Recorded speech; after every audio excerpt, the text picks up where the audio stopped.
Hello everyone, isa dito na naman tayo ngayon. Sa ating menu for the day is magluluto tayo ng ginataang langka with dilis po. Yon, dito po yung ating mga ingredients. Yan po yung ating mga ingredients. Mayroon tayong dilis dyan, mayroon tayong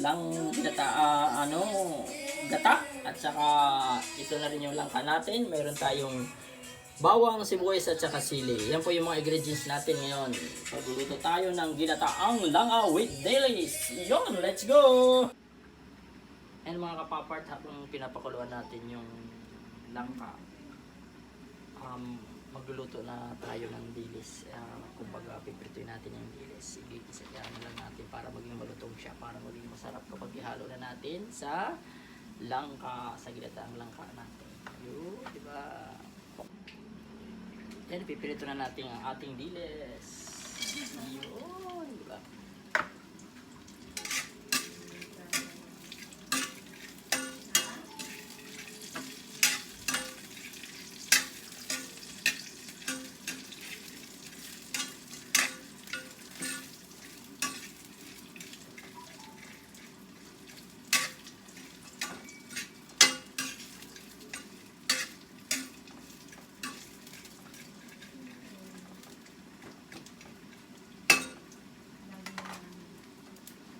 Para maging malutong siya, para maging masarap sa ating ginataang langka, sa ating sahog. Yung po nagluto ako ng langka, is chicken naman yung sinahog ko. Mas masarap din, pero mas ngayon is request ng ating mga kapapart na dilis naman ang isahog natin. Kaya dilis na isasahog natin ngayon.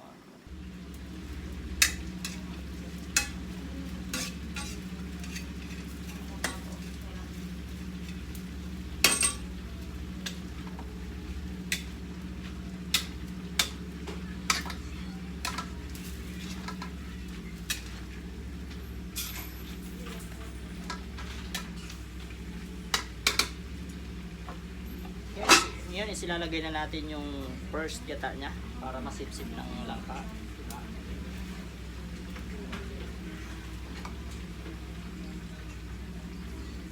Yun.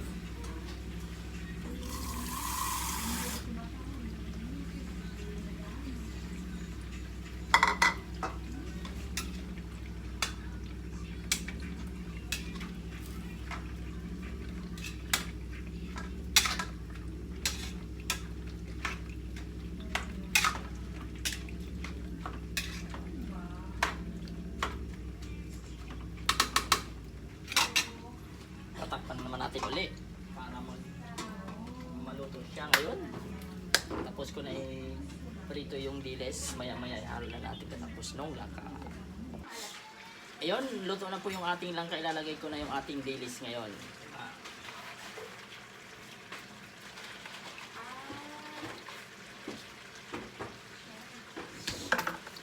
Yun, almost done yung ating ginataang langka. Yan, isilalagay na natin yung pangalawa nating gata. Almost done yung langka. Halos luto na siya para maging malinamnam.